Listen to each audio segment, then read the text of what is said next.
반갑습니다. 제대로 나가고 있는 거 맞죠? 목소리가 잘 안 나오는 것 같아서. 이번 주 특별히 또 멀리 제주도에서 오신 분도 있고, 예, 2달 동안 계신다고 하니까 많이 교제해 주시고, 또 그동안 나누지 못했던 얘기 같이 소통하는 시간 가졌으면 좋겠습니다. 우리 저번 주에 다루었던 내용이 왕을 요구했던 이스라엘 이야기를 우리가 함께 묵상해 보았습니다. 그러니까 주변 나라들처럼 이스라엘 사람들도 자기들이 왕이 필요하다고 그렇게 하나님께 열심히 구했습니다. 그러니까 왕을 구했다는 것은 하나님을 거부하는 것이었습니다. 그리고 하나님을 반역하는 거죠. 왜냐하면 이스라엘 백성들은 이미 하나님이 왕이 되셨기 때문에 더 이상 왕이 필요 없는데도 불구하고 주변 나라들처럼 자기들도 왕이 필요하다고 그렇게 우기고 있었습니다.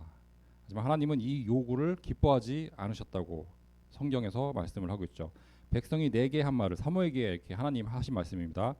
백성이 내게 한 말을 다 들으라. 이는 그들이 너를 버림이 아니요 나를 버려 자기들의 왕이 되지 못하게 함이니라. 사무엘상 8장 7절에 나오는 말씀입니다.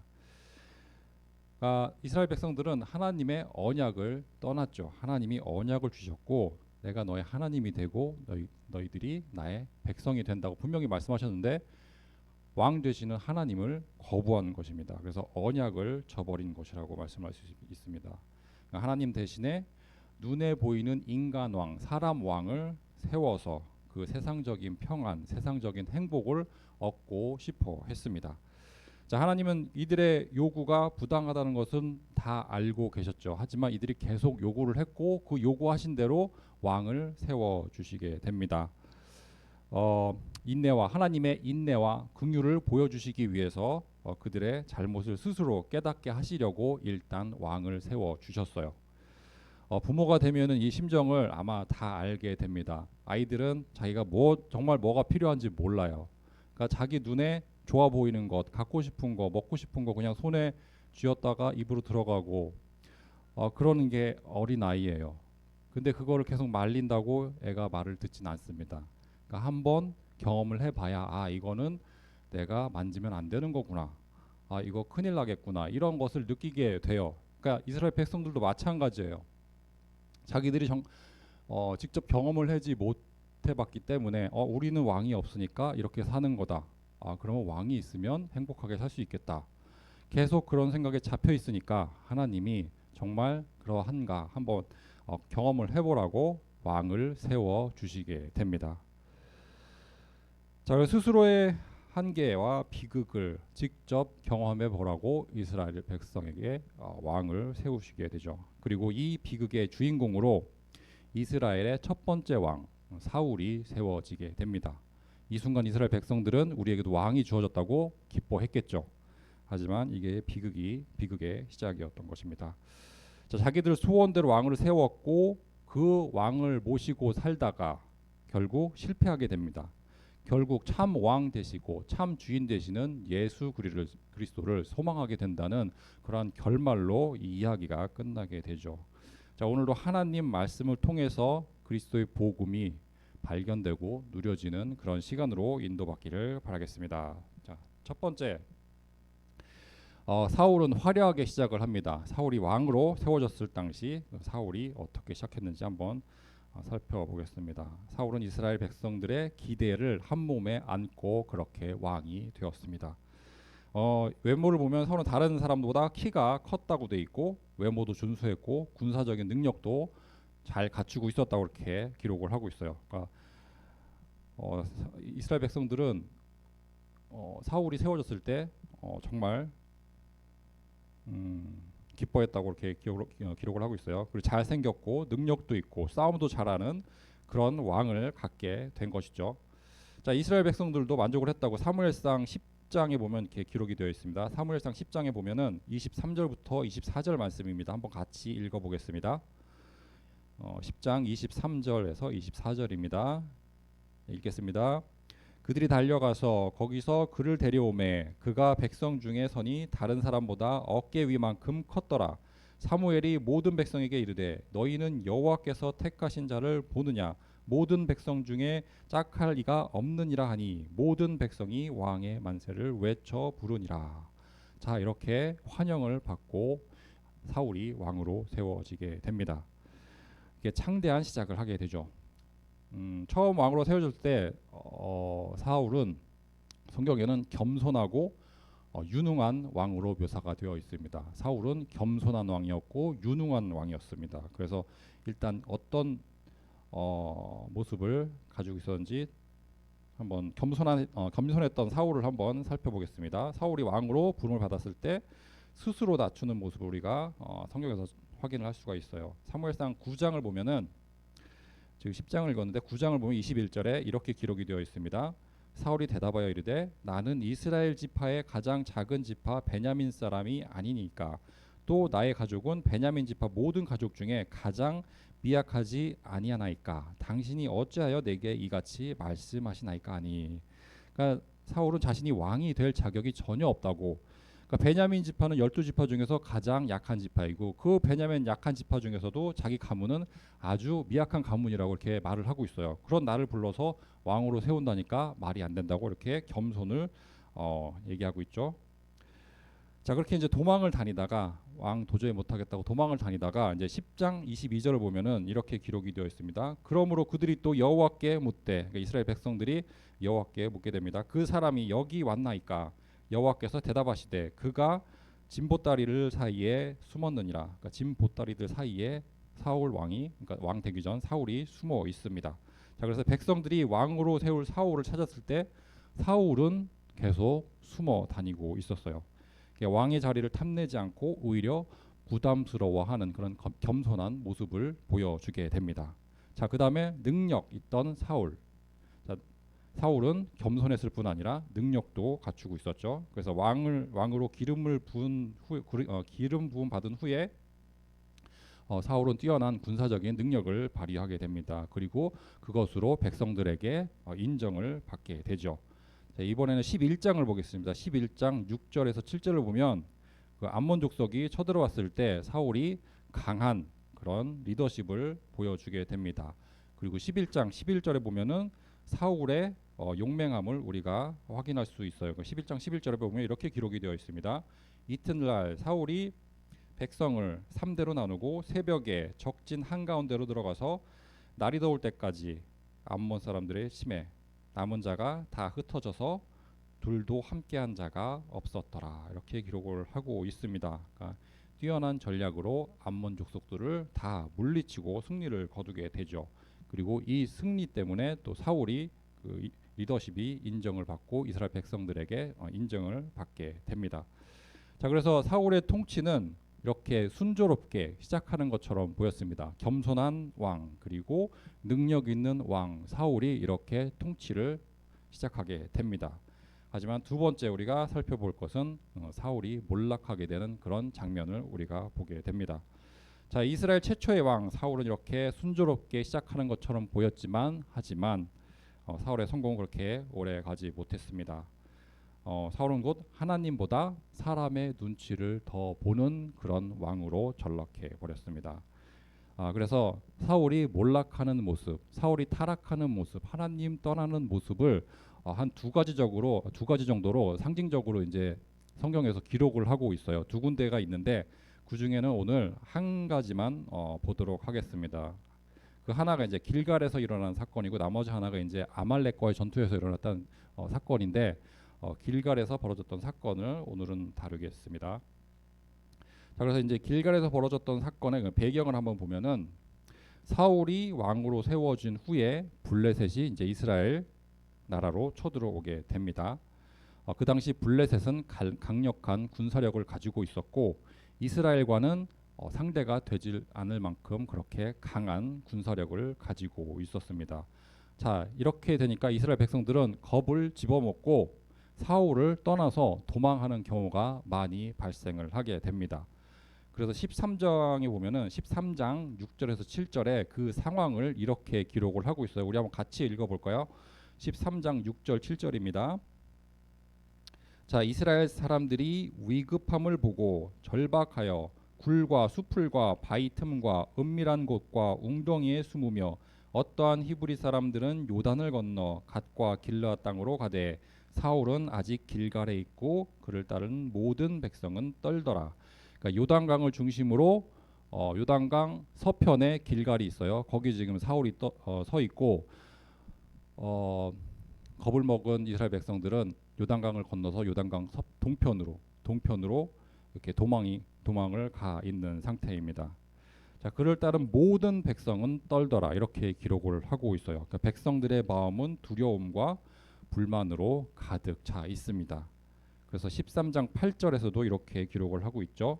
사무엘이 정한 기한대로 이레를 기다렸으나, 그러니까 7일을 얘기합니다. 7일 동안 기다렸으나 사무엘이 길갈로 오지 아니하매 백성이 사울에게서 흩어지는지라. 그러니까 사람들이 사울 주변에서 이렇게 떠나가고 있어요.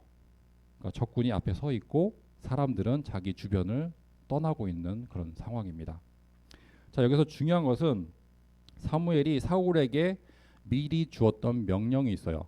지금은 이제 사무엘하고 사울이 같이 있지 않지만 길갈에 사울을 먼저 보내면서 사무엘이 사울에게 주었던 명령이 있습니다. 그러니까 방금 읽었던 13장 8절에 보면은 사무엘이 정한 기한이라고 이렇게 나와 있어요.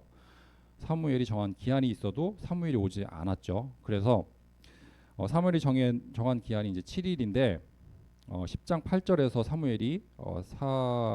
사무엘이 사울에게 이렇게 명령을 하는 내용이 나옵니다. 10장 8절에 보면은 사무엘이 이렇게 말을 합니다. 너는 나보다 앞서 길갈로 내려가라.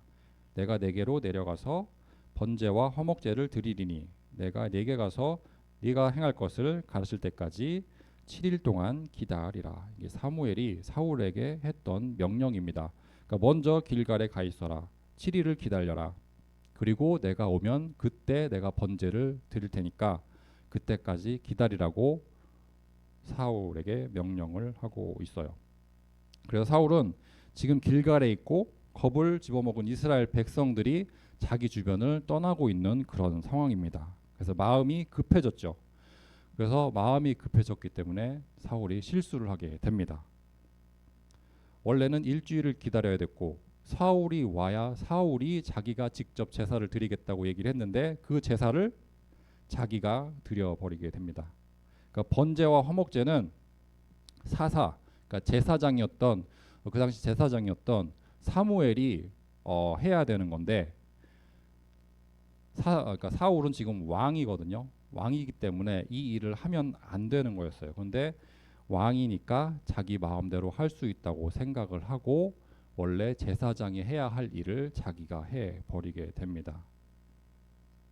자, 그렇다면 하나님은 왜 굳이 7일을 기다리라고 하셨을까요? 그러니까 하나님이 사무엘을 통해서 주신 명령이거든요. 그러니까 하나님이 주신 명령이에요. 7일 동안 기다렸다가 사무엘이 오면 거기서 번제를 드리라. 그게 하나님의 명령이었는데 왜 하필이면 7일을 말씀을 하셨을까요? 두 가지를 시험하기 위해서 이렇게 7일을 언급하신 겁니다. 첫 번째가 사울이 믿고 순종하는가, 하나님 말씀을 믿고 순종할 수 있는가를 시험하는 것이었고, 두 번째는 하나님의 권위를 인정하는가, 사울 왕이 하나님의 권위를 인정하는가를 시험하기 위해서 7일을 하나님이 정해 주셨습니다. 그래서 첫 번째로 사울의 믿음과 순종에 대한 시험을 보겠습니다. 하나님은 사울의 왕권이 하나님의 통치 아래 있음을 깨닫게 하셨어요. 그러니까 이 사울이 이스라엘의 왕으로 세워졌지만 그 위에 하나님이 참 왕으로 계시다는 사실을 잊지 말기를 바랬던 것입니다. 그러니까 이 이래 동안 7일 동안 기다리라는 명령은 사울이 왕이 아니라 하나님이 진정한 참 왕이심을 다시 한번 확인시켜 주셨던 것입니다. 그래서 이 사실을 사울이 믿고 순종할 수 있는지를 시험하기 위해서 7일이라는 기한을 두셨어요. 그런데 사울에게는 두 가지 문제가 있었죠. 아까 말씀드렸던 것처럼 블레셋의 위협이 있었습니다. 쳐들어오고 있었죠. 그리고 백성들은 그 두려움을 가지고 사울 주변을 떠나게 됩니다. 그러니까 원래 사울은 하나님이 약속하신 대로 반드시 이 일을 행하실 것이라고, 언약을 하셨기 때문에 언약하신 대로 행하실 것이라고 그 믿음을 가지고 그 믿음을 붙잡고 기다리고 있어야 했지만 그렇게 하지 못했습니다.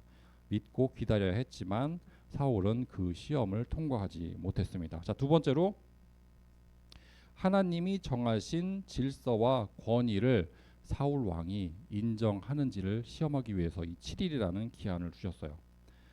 사무엘은 선지자였고 제사장의 권한도 있었습니다. 그러니까 사무엘이 선지자였고 제사장 역할을 했었어요. 그러니까 번제와 화목제를 드리는 일은 사무엘이 해야 했습니다.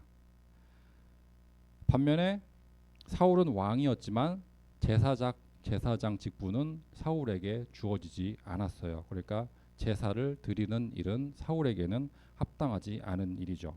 이것이 하나님이 이스라엘 백성들에게 세워주신 영적인 질서입니다. 그러니까 하나님이 세워주신 영적 질서에 따르면 사울 왕은 왕직만 행해야 되는 거죠. 그러니까 제사장이 해야 했던 그 제사를 드리는 일은 사울 왕이 하면 안 되는 거였습니다. 그래서 7일을 기다리라는 그런 명령은 하나님이 정하신 영적 질서와 권위를 사울이 온전히 인정하고 순종하는지를 시험하기 위해서 하나님이 주신 것입니다. 자, 하나님은 진정한 왕이 누구인가를 사울이 깨닫기를 원하셨습니다. 내가 왕이 될 것인가 아니면 하나님이 나의 참 왕인 것을 인정하고 그 말씀에 순종할 것인가 하나님이 질문을 하고 계십니다. 자, 그런데 이 시험에도 사울 왕은 통과하지 못했죠. 자, 그래서 두 가지 시험에 통과를 하지 못했습니다. 자, 그렇다면 7일을 기다리지 못한 거, 그리고 또 제사를 드렸던 거, 이게 왜 그렇게 큰 죄가 될까요? 단순히 작은 실수라고 이렇게 생각할 수도 있습니다. 상황이 그러니까 사람들은 내 주변에서 떠나가고 지금 적군이 코앞에 와 있기 때문에 시간이 없고, 그래서 내가 왕이지만 제사장 역할도 할 수 있는 거 아니냐, 그런 생각을 하고 사울은 자기 생각대로 자기 판단대로 일을 하게 됩니다. 하지만 성경은 이 사건을 매우 심각한 죄로 다루고 있습니다. 이로 인해서 사울 왕의 통치가 길지 못할 것이라고 성경은 기록을 하고 있어요. 자, 그러면 왜 이렇게 심한 죄를 저질렀다고 성경은 말씀을 하고 있는 것일까요? 자, 사울 왕이 받았던 시험은 아담과 하와가 받았던 시험과 동일한 시험입니다. 그러니까 하나님 같이 되려다가 하나님께 불순종하고 하나님을 떠났던 아담과 하와가 받았던 그 시험과 동일한 시험을 지금 사울 왕이 받고 있어요. 그러니까 사울은 이 시험을 통과하지 못했고 하나님 앞에서 죄를 짓게 된 것입니다. 그래서 사울 왕이 지었던 죄를 조금 더 구체적으로 살펴보도록 하겠습니다. 자, 첫 번째가 하나님에 대한 불신앙과 불순종의 죄를 사울 왕이 짓게 됩니다. 불신앙과 불순종이죠. 자, 그래서 사울 속에는 하나님에 대한 불신앙과 불순종의 뿌리가 여전히 남아 있었어요. 사울은 사람의 눈치를 많이 보았던 사람입니다. 처음에 사람의 시선을 피해서 왕으로 삼겠다고 그렇게 찾아다녔는데 사울이 그 시선을 피해서 여기저기 숨어 다녔죠. 그것도 사람을 의식하는 거였고, 지금도 왕권을 잡고 나서도 사람의 인기, 백성들의 평가를 많이 의식을 해서 실수를 저지르게 됩니다. 그래서 백성들이 흩어지는 것을 보고 마음이 조급해졌고 자신의 인기와 왕권을 유지하는데 더 신경을 쓰게 됩니다. 그러니까 하나님보다 사람을 두려워했고 사람들의 지지를 얻기 위해서 하나님의 명령은 조금 어겨도 된다고 그러한 판단을 내리게 된 것이죠. 자, 그래서 사울은 하나님의 약속을 불신했습니다. 하나님이 주신 약속을 믿지 않았습니다. 역시 불신앙이죠. 7일이 지나면 사무엘이 올 것이라는 하나님의 약속을 믿지 못했습니다. 7일 지나면 사무엘이 올 거라는 약속을 하나님이 하신 건데 그 하나님의 약속을 믿지 못했죠. 그리고 자신의 판단으로 상황을 해석을 하고 그 상황을 해결하려고 했습니다. 그러니까 불신앙에서 비롯된 그런 행동입니다. 자, 또 사울은 하나님의 주권을 침해했습니다. 그러니까 월권 행위라고 하죠.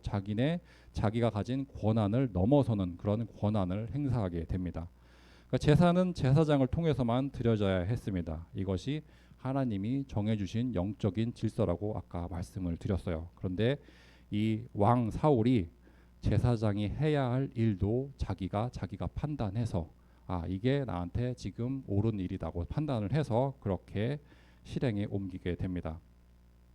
사무엘이 늦게 왔다는 핑계를 대고 있죠. 이것은 하나님이 정하신 영적 질서에 대한 도전입니다. 하나님이 분명히 세워놓으신 그 질서를 도전하는 것이었죠. 하나님의 주권을 침해하는 것이죠. 자, 내가 왕인데 내 마음대로 하면 되지 않느냐.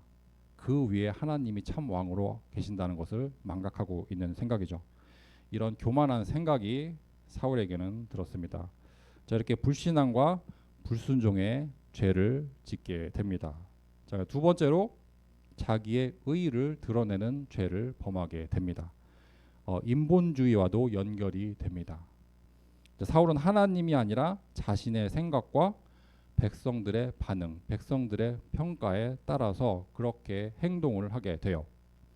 그래서 13장 12절에서 사울은 부득이해서 번제를 드렸다고 변명을 하고 있어요. 그러니까 상황이 어쩔 수 없으니까 내가 사무엘이 아니고 내가 제사를 드리게 됐다고 그렇게 변명을 하고 있습니다. 그러니까 하나님의 명령보다는 하나님이 7일을 분명 기다리라고 했는데 그 명령보다는 자기가 현실을 보고 자기 생각대로 경험대로 판단대로 이렇게 일을 실행하게 됩니다.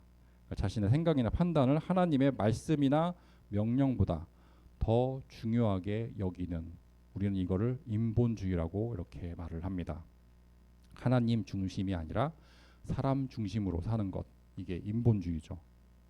자, 하나님이 세우신 왕은 하나님의 뜻을 대변하고 말씀에 순종하는 것이 그 왕의 본분입니다. 그러니까 세상이 세운 왕이 아니고 민주주의가 아니고 하나님이 세워주신 왕이기 때문에 하나님 말씀, 하나님 뜻을 이스라엘 백성들에게 대변을 하고 그 말씀에 순종해서 살아야 하는 게 이스라엘 왕의 본분이었는데 그 본분을 잊어버리게 됐죠. 이렇게 자기 본분 그리고 자기가 서야 할 자리를 잃어버리는 것이 망각하는 것이 죄입니다. 그러니까 자기가 지금 맡고 있는 자리 그 자리를 벗어나는 게 죄라고 성경은 말씀하고 있어요. 그러니까 성경에서 말씀하는 죄는 관역을 벗어나는 걸 죄라고 합니다.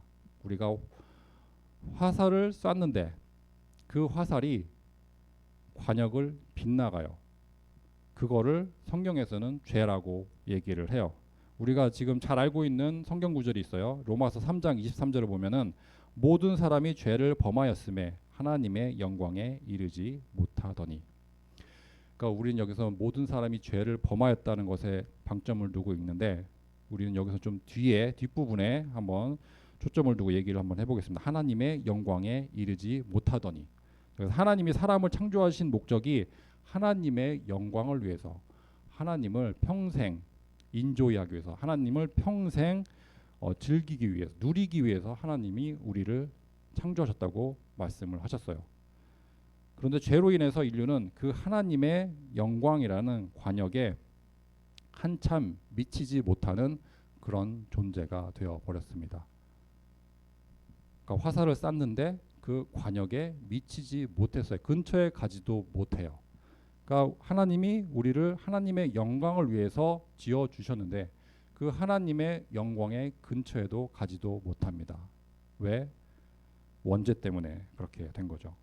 자, 사울도 하나님이 세우신 왕이라는 자리가 있었는데 그 자리에서 한참 벗어나는 그런 일을 하게 됩니다.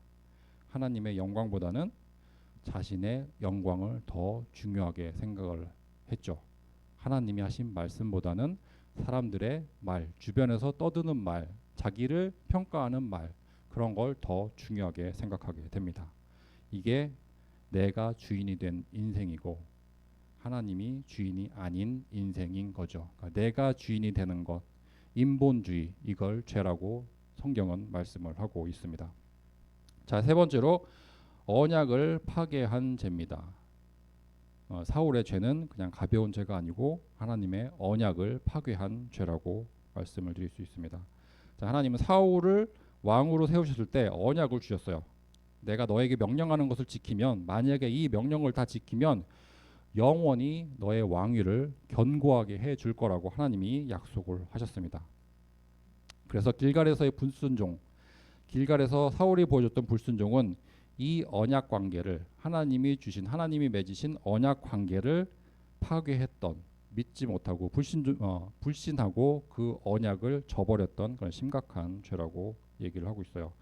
그 13장 13절에서 사무엘이 사울이 지은 죄, 그러니까 사무엘이 사울에게 이렇게 깨우쳐 줍니다. 그러니까 사울이 지은 죄를, 네가 이런 죄를 지었다고 정확하게 지적을 하고 있는 부분이 13장 13절입니다. 한번 같이 읽어볼까요? 13장 13절입니다. 한 절입니다. 읽겠습니다. 사무엘이 사울에게 이르되 왕이 행하였도다. 왕이 하나님 여호와께서 왕에게 내리신 명령을 지키지 아니하였도다. 그리하였더라면 여호와께서 이스라엘 위에 왕의 나라를 영원히 세우셨을 것이거늘. 네. 자, 이 불순종 때문에 사울의 왕권이 짧아지고 비참한 몰락의 길을 걷게 됩니다. 네가 만약 순종했다면, 하나님의 언약을 붙잡고 끝까지 언약의 여정을 갔다면 하나님이 너의 왕권을 영원히 세워주셨을 건데, 네가 실패를 했고 그 왕권이 그냥 빼앗기는 게 아니라 비참한 최후를 맞이하게 됩니다. 자, 사울의 길갈 사건은 단순히 그 조급함에서 벌어진 그런 실수가 아니죠. 죄라고 우리는 방금 확인해 봤습니다. 그래서 하나님의 명령에 대한 노골적인 불순종이었습니다. 하나님보다 자기 자신을 더 중요하다고 생각하고 남의 평가를 더 중요하다고 생각했던 그런 인본주의를 보여주고 있습니다. 자, 이런 사울 왕의 모습이 지금 우리의 모습일지도 몰라요. 우리도 언제든지 사울과 같은 그런 마음을 품을 수 있습니다. 우리가 성경을 보면서 사울 왕 왜 저렇게 됐을까? 왕까지 됐는데 모든 걸 다 가지고도 왜 저렇게 망할 수밖에 없었지? 그렇게 생각을 할 수 있지만, 우리도 만약에 그런 자리에 가게 되면 모든 것을 다 가지고 한 나라를 통치할 수 있는 그런 권한이 주어지고 모든 부 권력 이런 것들이 우리에게 주어진다 그러면은 우리도 정말 그렇게 사울처럼 되지 않고 모든 거 하나님이 주신 말씀대로 그렇게 살 수 있을까? 그건 우리가 장담할 수가 없어요. 그걸 우리가 알 수 있는 이유가 아담과 하와가 완벽한 상태로 이 세상에서 창조되었어요. 하나님이 완벽하게 아담과 하와를 창조해 주셨어요. 그렇게 완벽하게 창조된 아담과 하와도 하나님께 불순종하고 하나님께 죄를 지었습니다. 그 모든 것을 다 가지고 있던 그런 인물이 아담과 하와예요. 에덴 동산을 다 통치하고 다스릴 수 있었던 권한을 하나님께 받아서 위임받아서 대리 통치자로 왕으로 서 있던 인물이 아담과 하와였습니다. 그러니까 사울보다도 더 큰 그런 권한을 가지고 있었던 것이죠. 그런 아담도 이 하나님의 언약과 선악과죠. 선악과의 그런 시험을 통과하지 못했습니다. 아담도 그 시험을 통과하지 못했어요. 사울 왕도 그 시험을 통과하지 못했어요. 우리도 그런 상황이 된다고 하면은 우리도 통과할 수가 없었을 것입니다. 자, 우리도 언제든지 사울과 같은 그런 마음을 품을 수가 있어요. 하나님의 방법보다 내가 가지고 있는 방법이 더 효율적이지 않을까? 그런 생각을 할 수가 있어요. 하나님의 명령보다 사람들의 평가하는 거, 사람들이 나한테 조언이라고 해주는 게 더 합리적이지 않을까? 그렇게 우리는 생각을 할 수 있어요. 이런 잘못된 판단을 우리도 언제든지 내릴 수 있습니다. 그럴 수 있는 이유가 우리 안에 아직도 죄성이 남아있기 때문이죠.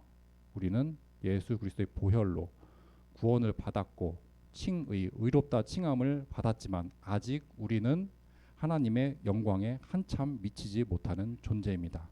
그래서 계속 날마다 하나님 말씀 앞에 우리의 옛 체질이 죽고 새롭게 날마다 태어나는 일이 벌어져야, 그걸 성화라고 하죠. 그런 성화의 과정을 거쳐야 나중에 우리가 천국에 갔을 때 하나님 앞에서 영화로운 모습으로 다시 태어날 줄로 믿습니다. 자, 그래서 하나님은 결국 사무엘을 버리시게 됩니다. 15장 35절에 보면 이렇게 말씀을 하고 있어요. 15장입니다. 35절에 보면은 사무엘이 죽는 날까지 사울을 다시 가서 보지 아니하였으니 이는 그가 사울을 위하여 슬퍼함이었고 여호와께서는 사울을 이스라엘 왕으로 삼으시는 것을 후회하셨더라. 자, 그렇게 사울이 창대하게 왕으로 시작을 했지만 지금 이제 몰락하는 과정을 우리가 보고 있어요. 사무엘마저도 더 이상 사울한테 가서 조언을 해줄 게 없어요. 아무리 얘기를 해도 사울 귀에는 들리지가 않습니다. 하나님이 이미 사울을 버리셨기 때문이죠.